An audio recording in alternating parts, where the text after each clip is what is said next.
Salut et bienvenue dans le Mycélium. Je m'appelle Claire et sur ce podcast, je te partage mes lectures et mes apprentissages pour nourrir nos réflexions, décristalliser nos idées reçues, se mettre à la page sur les questions de féminisme, de diversité et d'inclusivité dans toutes leurs ramifications. À chaque fois, je te propose de suivre un nouveau filament du Mycélium pour voir où il nous mène. C'est parti pour l'épisode du jour. Dans l'épisode 4 du Mycélium, j'ai analysé un épisode de la série Sliders qui se prenait allègrement les pieds dans le tapis du ressort de l'inversion de genre en essayant de jouer avec l'épouvantail d'un matriarcat oppressif. Oppressif pour les hommes selon le message de la série, mais oppressif pour les femmes aussi selon mon interprétation à moi. Et comme je l'expliquais en fin d'épisode, un deuxième épisode m'a fait bondir, sans pour autant me donner assez de matière pour faire un vrai, entre guillemets, deuxième épisode. Donc aujourd'hui, je te propose un épisode bonus qui fait suite à l'épisode 4 et est à écouter après celui-ci, parce que certaines choses que je dis dans le premier s'appliquent totalement à celui-ci. Dans la saison 2, j'ai eu l'immense bonheur de tomber sur un autre épisode tout aussi problématique.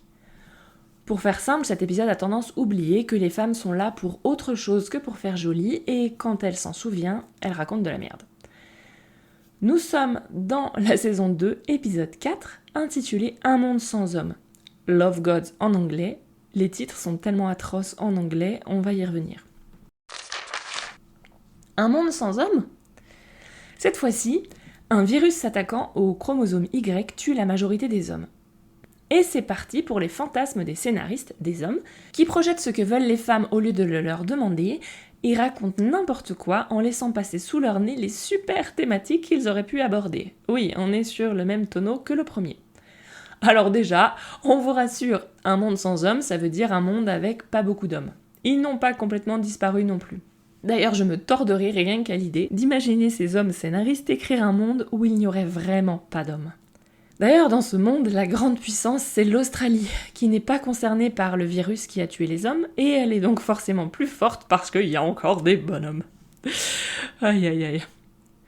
Je ne reviendrai pas là-dessus en détail, tout est dans l'épisode 4, mais nous en sommes à nouveau dans une société dirigée par des femmes, cette fois-ci elles ont le pouvoir par défaut et pas par choix, mais comme ils n'ont rien appris par rapport à la saison 1, on a encore une société dirigée par des femmes où tout est pareil que si c'était dirigé par des hommes. L'imagination est une denrée rare.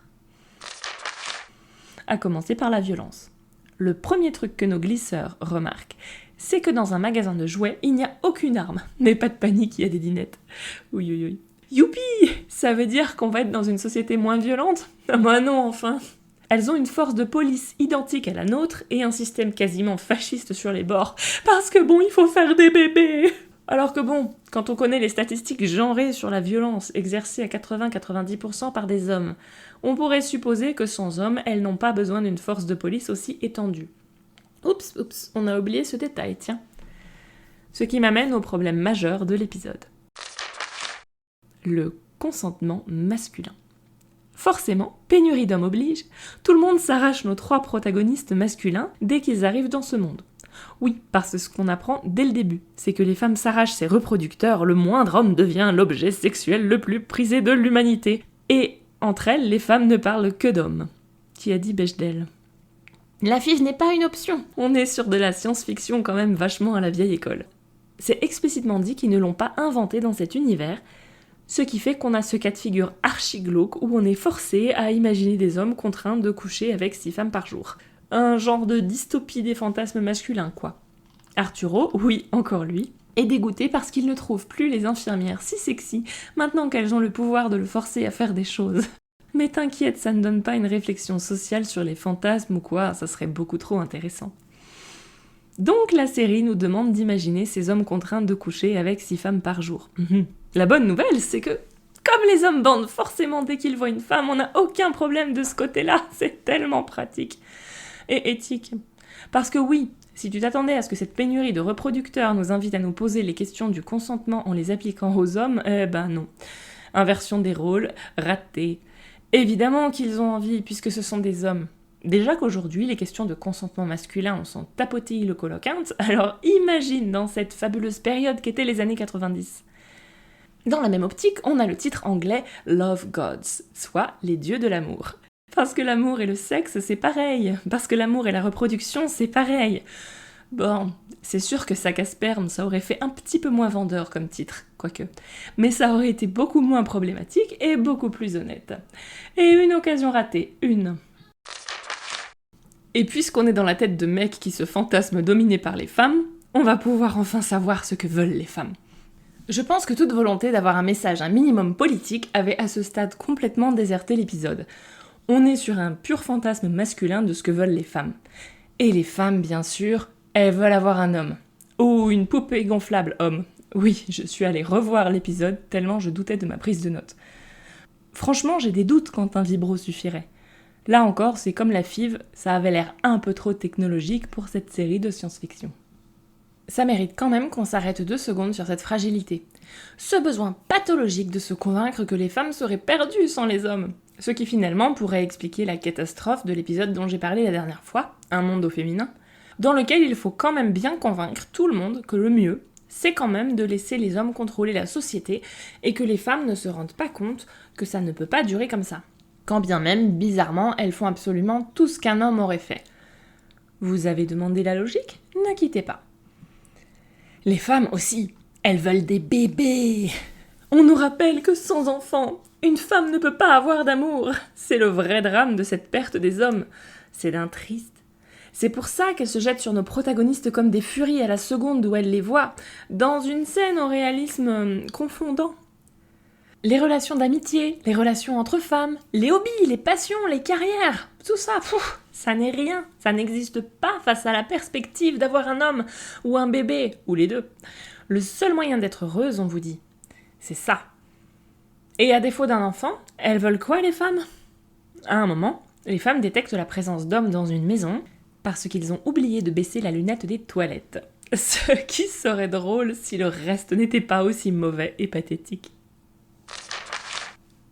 Alors de quoi ça aurait pu parler ? Je disais que toute volonté de message politique avait déserté l'épisode. Dans le genre occasion manquée de faire un épisode intéressant, on nous explique en 2 mots qu'il y avait une politique eugénique dans cet univers. Mais on n'y revient pas, alors que ça aurait fait un sujet bien plus intéressant à traiter. Autre exemple, Arturo, oui, encore lui, je t'ai dit que je l'aime pas. Il s'insurge contre le fait qu'on s'intéresse plus à ses burnes qu'à son cerveau. Cet épisode est décidément de plus en plus crade. Et que si on l'écoutait, il pourrait leur apprendre à faire des fives. Passons outre le fait que tout ce dont ces femmes livrées à elles-mêmes ont besoin, c'est d'un vieux patriarche pour leur dire quoi faire. Et que la série ne nous explique pas comment les femmes n'ont pas trouvé toutes seules comment faire à minima des inséminations artisanales, ce qui serait beaucoup plus efficace. Tu penses que ça l'aurait amené, notre vieil Arturo, à se questionner sur les fois où lui, il a pu rabaisser une femme en minimisant son intelligence et en se concentrant sur ses caractéristiques physiques ou sa capacité à le servir ? La blague. Comme pour le premier épisode, à part ces histoires, rien ne change. Et donc si rien ne change, à quoi servent les hommes en fait ? Parmi les autres sujets qu'on aurait pu traiter avec un tel pitch de base, il y aurait par exemple la place des hommes dans notre société. Quand ils n'existent plus, qu'est-ce qui les remplace ? Et si les femmes arrivent à les remplacer, puisqu'après tout, dans notre épisode, hormis les problèmes démographiques, la société tourne toujours et ne s'est pas effondrée. Qu'est-ce que ça veut dire ? Si elle ne s'effondrait pas, c'est parce que les femmes ont pris le relais. Ça peut nous rappeler ces femmes qui ont investi les usines pendant la Deuxième Guerre mondiale et arrivaient très bien à faire le travail.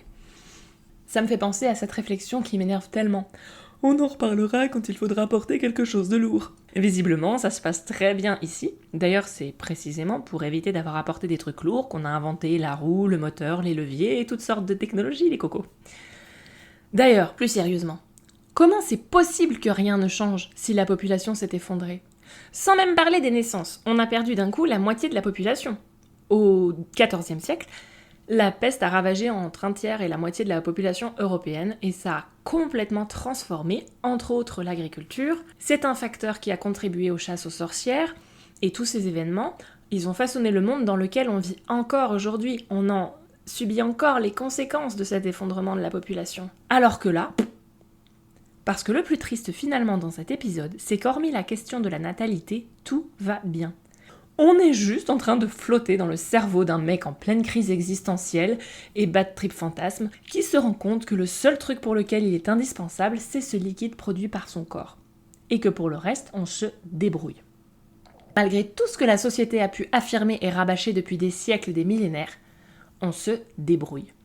Et que comme après des siècles de patriarcat, les hommes ont entre guillemets tué l'amour, je veux dire par là qu'il ne peut pas vraiment y avoir d'amour dans une société de domination, ils ne peuvent exister que par leur utilité, pas leurs émotions ou leur être lui-même. Et franchement, ça doit être terrifiant de se dire ça. Mais si l'épisode nous avait dit ça, ça aurait été honnête, introspectif, puissant. Ça aurait poussé les spectateurs, que j'imagine majoritairement masculins, même si je ne suis pas allée voir les stats, ça les aurait poussés à se poser ces questions aussi. Et pourquoi pas questionner la légitimité de leur domination, puisque tout ce qu'ils se racontent est faux, puisqu'on se débrouille. Mais c'est plus facile de faire des blagues sur ces casse-couilles qui apparemment nous obligent à baisser la lunette des chiottes. Conclusion, pourquoi j'ai tiré sur l'ambulance ? J'ai suffisamment parlé du problème des scénaristes dépolitisés qui ne comprennent rien au monde politique dans lequel on vit. Du fait que cette série est vraiment une occasion ratée, rebootez-la !